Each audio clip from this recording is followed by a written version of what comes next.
Trump orders declassification of JFK, RFK, King assassination files. Yun to be charged with insurrection, abuse of power.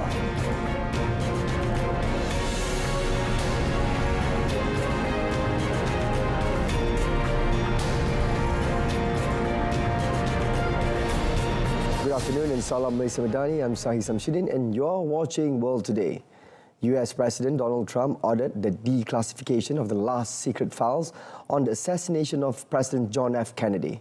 The case still fuels conspiracy theories more than 60 years after his death.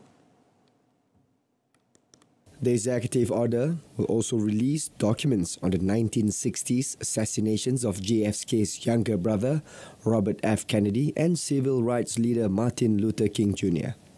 The order Trump signed requires the full and complete release of the JFK files without redactions. Trump had previously promised to release the last of the files, most recently at his inauguration on Monday. The U.S. National Archive has released tens of thousands of records in recent years related to the 1963 assassination of President Kennedy, but held thousands back, citing national security concerns. It said at the time of the latest large-scale release in December 2022 that 97% of the Kennedy records, which total 5 million pages, had now been made public.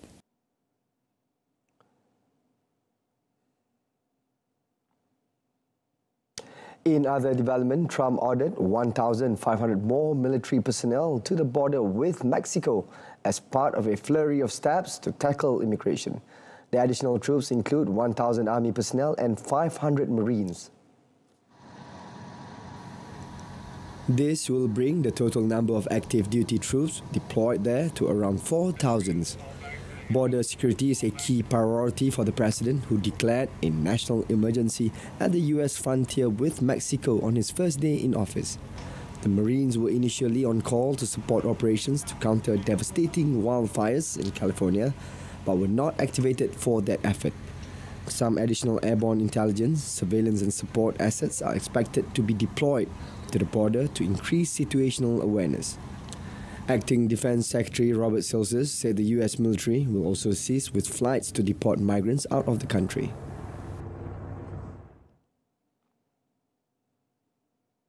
Russian aerial attacks on frontline towns in eastern and central Ukraine on Thursday killed at least 3 people and wounded dozens.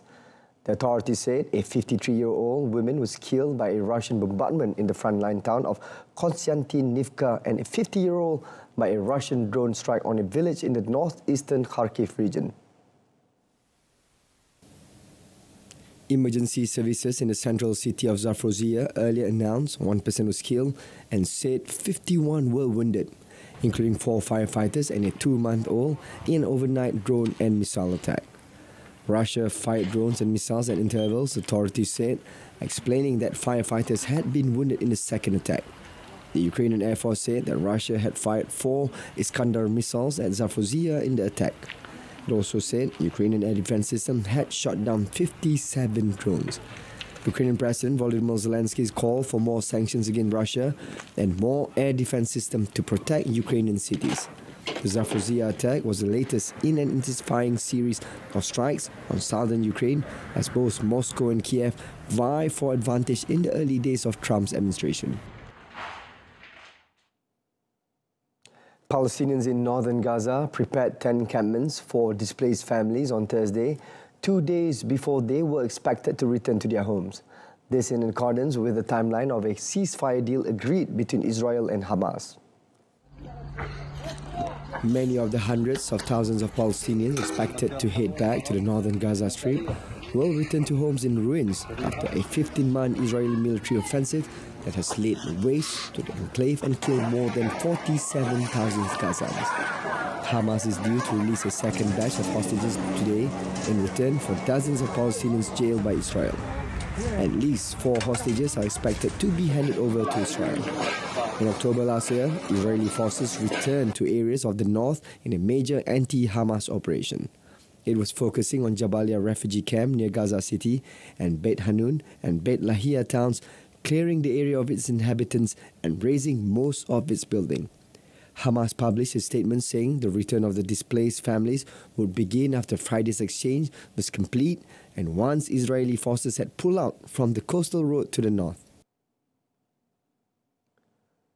South Korean investigators recommended that impeached President Yoon Suk-yeol be charged with insurrection and abuse of power as they handed prosecutors the results of their probe into his declaration of martial law.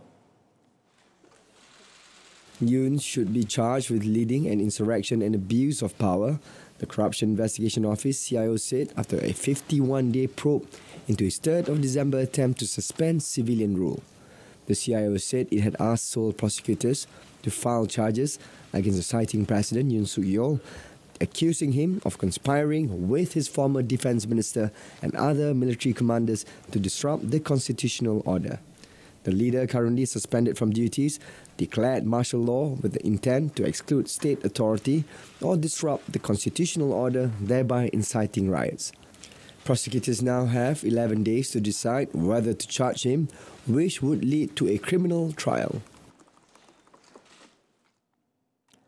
The International Criminal Court's ICC chief prosecutor said he was seeking arrest warrants against senior Taliban leaders in Afghanistan over the persecution of women, a crime against humanity. Has filed 2 applications for warrants. Karim Khan said there were reasonable grounds to suspect that Supreme Leader Habatullah Akhundzada and Chief Justice Abdul Hakim Haqqani bear criminal responsibility for the crime against humanity of persecution on gender grounds. ICC judges will now consider Khan's application before deciding whether to issue the warrants, a process that could take weeks or even months. The court, based in The Hague, was set up to rule on the world's worst crimes, such as war crimes and crimes against humanity. It has no police force of its own and relies on its 125 member states to carry out its warrants. In theory, this means that anyone subject to an ICC arrest warrant cannot travel to a member state for fear of being detained. Khan warned he would soon be seeking additional applications for other Taliban officials. The Irish Parliament on Thursday backed Michael Martin to become the country's next Prime Minister, a day after a bitter row had delayed the vote. Irish parliamentarians voted 95 to 76 in support of the nomination of the Fianna Fáil leader 1 day after chaotic scenes disrupted the process and resulted in the suspension of the Dáil. Martin was appointed along with government ministers after overnight talks to break the deadlock over speaking rights. Martin had been due to be nominated and elected Wednesday, the Irish head of government, ahead of a vote in the Dáil that had been seen as a mere formality. The experienced 64-year-old, whose centre-right Fianna Fáil won most seats at a general election in November, had steered the formation of a three-way centrist coalition. But amid raucous exchanges in the chamber, opposition parties led by the Dáil's second largest, the leftist nationalist Sinn Féin, forced 2 suspensions of parliament before it was eventually adjourned on Wednesday for the day. Fianna Fáil and Fine Gael have governed in turn since Ireland gained independence from Britain over a century ago, agreed with a group of independent lawmakers last week to make up the coalition's third leg.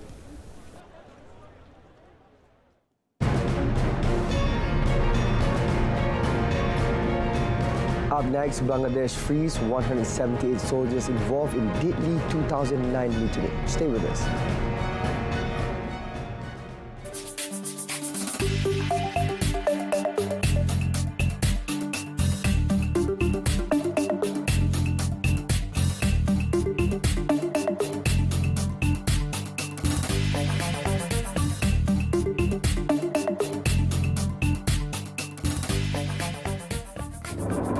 Pada tahun 2025, Malaysia membuka pintunya kepada ASEAN.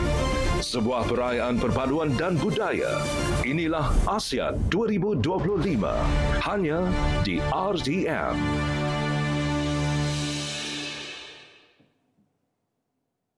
Bangladesh-led 178 former paramilitary troops walked free from jail Thursday, nearly 16 years after they were detained over a violent mutiny that massacred dozens of senior army officers.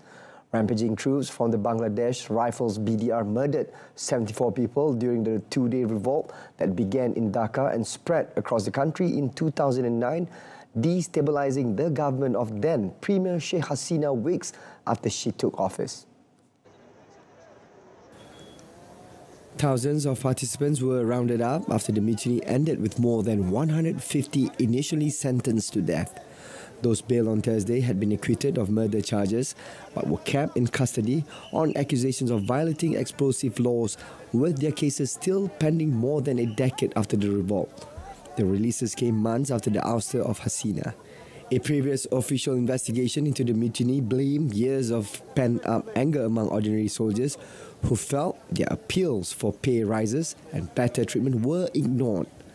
But the probe was carried out during Hasina's tenure, and her opponents have claimed her involvement in a conspiracy to orchestrate the mutiny in a plan to weaken the military and bolster her own power. Since her fall, families of soldiers killed in the violence have been campaigning to reopen the investigation, a demand met last month by the interim government. A UK judge on Thursday sentenced a self-confessed child killer to life in custody for murdering 3 young girls in a frenzied stabbing spree at their summer dance class. The judge sentenced Axel Ruda Kubana, 18, to a minimum of 52 years in detention for his extreme violence. It was of such extreme violence. Ruda Kubana had admitted 3 charges of killing the 3 girls who died in the attack in Southport: BB King, aged 6, Elsie Stancombe, 7, and 9-year-old Alice da Silva Aguirre. He also confessed to the attempted murder of 8 other children and 2 adults, as well as possessing a knife when he burst into a Taylor Swift-themed dance class in July last year. And he pleaded guilty to producing a biological toxin, ricin, and possessing DICE training manual. The judge said the violent attack, which Ruda Kubana unleashed just 9 days before his 18th birthday, took just 15 minutes. In an incident after some of the injured girls escaped, Ruda Kubana returned to continue his sustained and brutal violence against 2 of the youngest of those children, stabbing them multiple times. Protesters took to the streets of a Mexican city shaken by cartel infighting Thursday, raiding a government office and demanding justice for 2 children shot and killed in violence. Hundreds of demonstrators set out from the school, attended by Alexander, 9, and Gail, 12, and headed for the local government headquarters in Culiacan, capital of the northwestern state of Sinaloa. The 2 boys were killed along with their father, Antonio Sarmiento, on Sunday when they were caught up in one of the shootings that occur daily in Culiacan. A group of protesters burst into the offices of the Sinaloa state government, breaking a glass door and causing damage. Following the march, a spokesman for Sinaloa Governor Ruben Roja said a task force has been asked to investigate the triple homicide. Culiacan has seen a surge in violence since the July arrest of the Sinaloa cartel co-founder Ismael Zambada in the United States. Zambada's arrest triggered a war between his relatives and the sons of imprisoned drug trafficker Joaquin El Chapo Guzman, another cartel co-founder. The death toll from a landslide on Indonesia's main island of Java rose to 22, with 4 people still missing on Thursday as rescuers race against time and bad weather to find survivors. Intense rainfall on Monday in a mountainous area near Pekalongan city in central Java province sparked the landslide, collapsing bridges and burying cars and houses.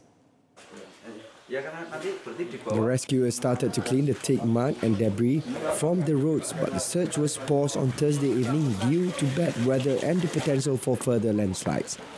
Heavy equipment had earlier been deployed to the worst-hit Kasimpar village to search to the remains of the house of a local official, as well as a cafe where more victims are thought to have been buried as they sought shelter from the rain. According to search and rescue agency Basarnas, at least 13 people were also injured in the landslide. Indonesia is prone to landslides during the rainy season, typically between November and April, but some disasters caused by adverse weather have taken place outside the season in recent years. Climate change has also increased the intensity of storms, leading to heavier rains, flash floods, and stronger gusts. Ireland and Scotland were on high alert for a violent storm set to hit them on Friday, with schools ordered to close and trains cancelled. Forecasters warn wind speed could top 130 kilometers an hour when Storm Eowyn hits from the Atlantic, with lashing rain and snow in places.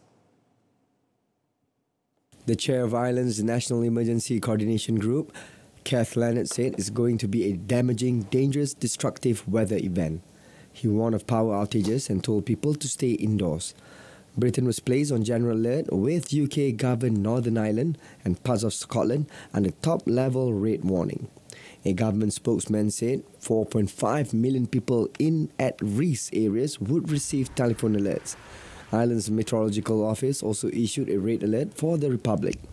Authorities in Scotland and Northern Ireland said trains and buses would be halted and schools closed.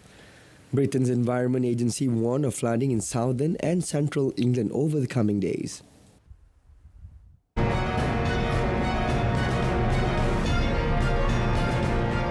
In sports, Manchester United enjoy a brief despite a win against Rangers. Stay with you.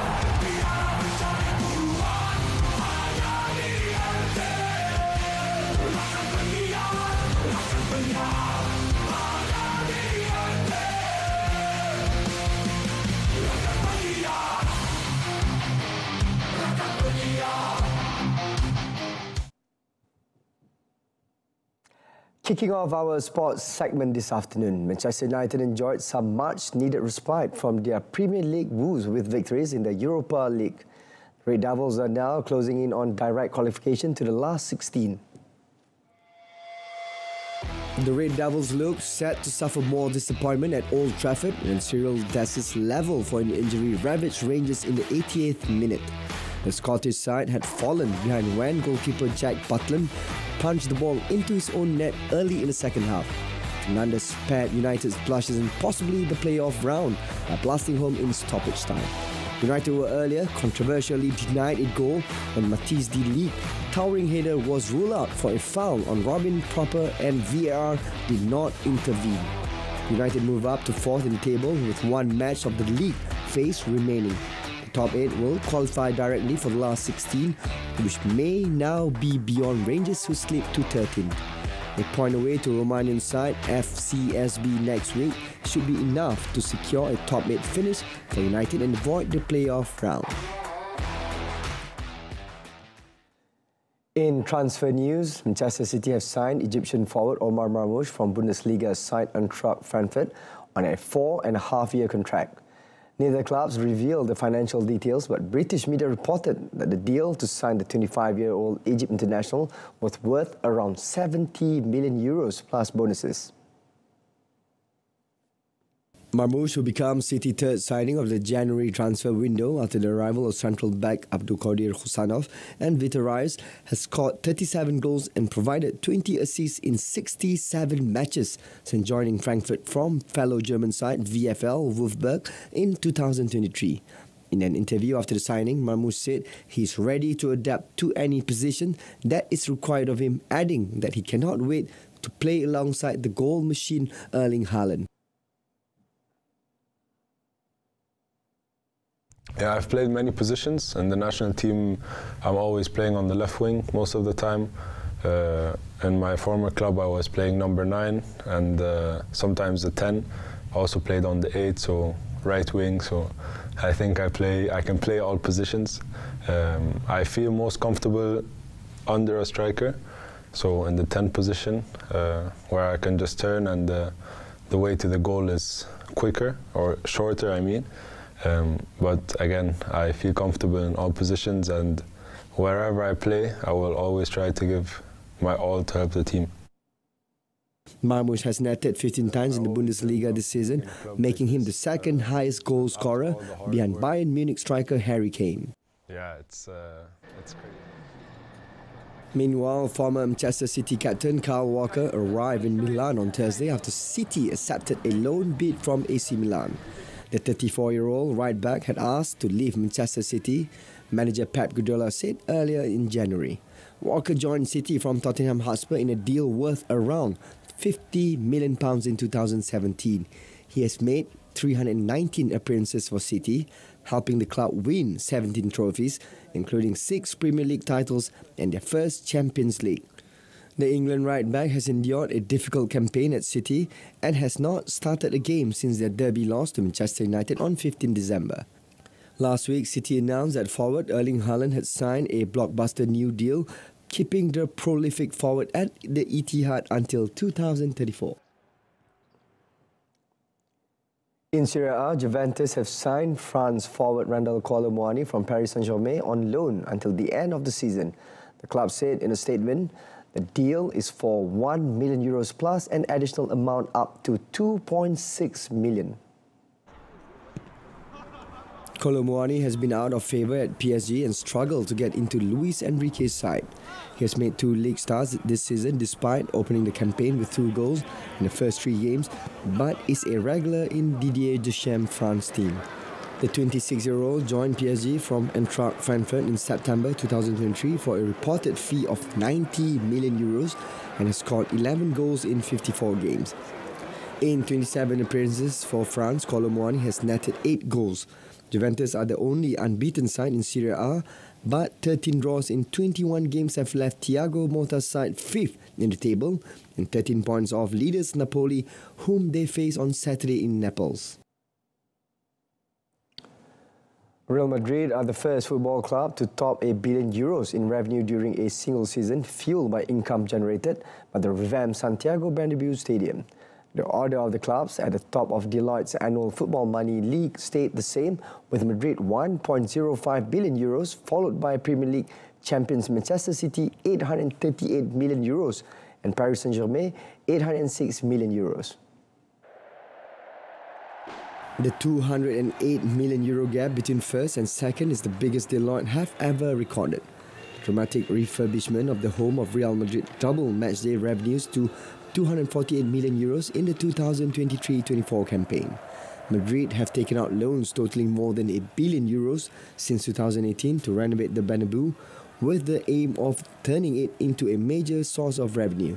The state-of-the-art venue now boasts an undulating metal roof, shops, expanded VIP areas and a retractable pitch. Pop megastar Taylor Swift is among the big names who have performed at the stadium since it reopened, while the NFL's first game in Spain will take place there later this year. In tennis, double defending champion Aryna Sabalenka overpowered Paula Badosa 6-4, 6-2 to reach her 3rd successive Australian Open final on Thursday. Top seed Sabalenka will meet American Madison Keys in the decider on Saturday as she bids for a 4th Grand Slam title. It was not the perfect game from the formidable Belarusian, who trailed 2-love in the first set with a slew of unforced errors. But she soon found her mark and put her dependable forehand to work, breaking Badosa twice before holding firm to take the set. 11-seed Badosa, who eliminated Coco Gauff in the 4th round in one of the shocks of the tournament, was constantly under siege on serve in her first Grand Slam semi-final. The pressure told as she double faulted to give Sabalenka an early break in the 2nd set. The world number 1 rode the momentum to a 5-1 lead before sealing the match in style with a cracking forehand down the line. Badosa said she felt pretty much powerless in the face of the red-hot Sabalenka and her relentless game. Badosa, 27, a former world number 2 who nearly quit tennis last year because of a back injury, was overall pleased with the efforts in reaching a maiden Grand Slam semi-final. Madison Keys stunned 2nd seed Iga Swiatek 5-7, 6-1, 7-6 in a thriller to reach her first Australian Open final. 5 times Grand Slam champion Swiatek came into a semi-final clash, having not lost a game on serve in her last 4 at Melbourne Park. However, she was under immediate pressure when Keys took the opener and looked to consolidate the break. Swiatek switched into the battle mode and pulled it back, and the pair swept breaks again before the 2nd seed took control of the opening set at 4-2. After rain prompted the closure of the roof, Keys came out swinging to close the gap and shrugged off a shocking mistake on an overhead smash at the net before drawing level at 5-5, but was unable to stop Swiatek from reeling off the next two games. Experienced Keys, competing in the third semi-final at the Australian Open, continued to heap the pressure on with heavy ball striking and impeccable serving to race ahead 5-love in the next set before Swiatek avoided the embarrassment of a bagel. Keys drew level at 1 set apiece with a 7th break in the match and made a solid start to the deciding set, hitting a backhand rocket to hold for 4-3 before saving 4 break points to go 5-4 up. Swiatek responded and squandered a match point at a 6-5 before taking the lead in the tiebreak. Keys battled back and sealed victory and Paul sent a shot long. In motorsport, Thierry Neuville made an encouraging start to the defence of his world title, leading the season-opening Monte Carlo rally after Thursday's 3 nighttime stages. Hyundai's Belgian driver goes into Friday with a slim 2-second cushion over Alfin Evans, Toyota's runner-up in the 2024 championship. Sebastian Ogier, the 8-time former world champion who is once again not taking part in the full season, lies third, almost 13 seconds off the pace. The Frenchman, at the wheel of a Toyota, posted the quickest time in the evening's first 2 specials before driver error cost him time in the third, won by Neuville. Kalle Rovanperä, also with Toyota, won the World Championship in 2022 and 2023 and is making a comeback after only competing part-time last year. The Finn is placed 6th, 44 seconds adrift of Neuville. This year sees Saudi Arabia hosting its first WRC rally, while Africa keeps its event with the Rally Safari Kenya in March. Estonia returns to the 14-leg calendar, while Canary Islands and Paraguay make their first appearance. Croatia and Poland have been dropped.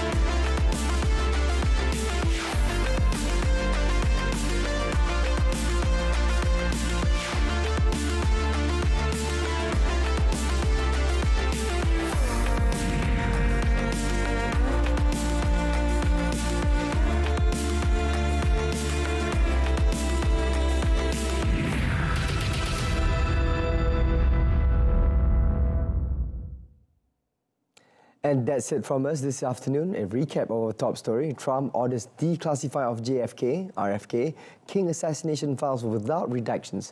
Do join us again this evening at 8:30 p.m. for more on TV1 and saluran Berita RTM. Or you can always stream us on the go on RTM's Click website and mobile app. Till then, from the river to the sea, Palestine will be free. I'm SAHIH. Goodbye for now.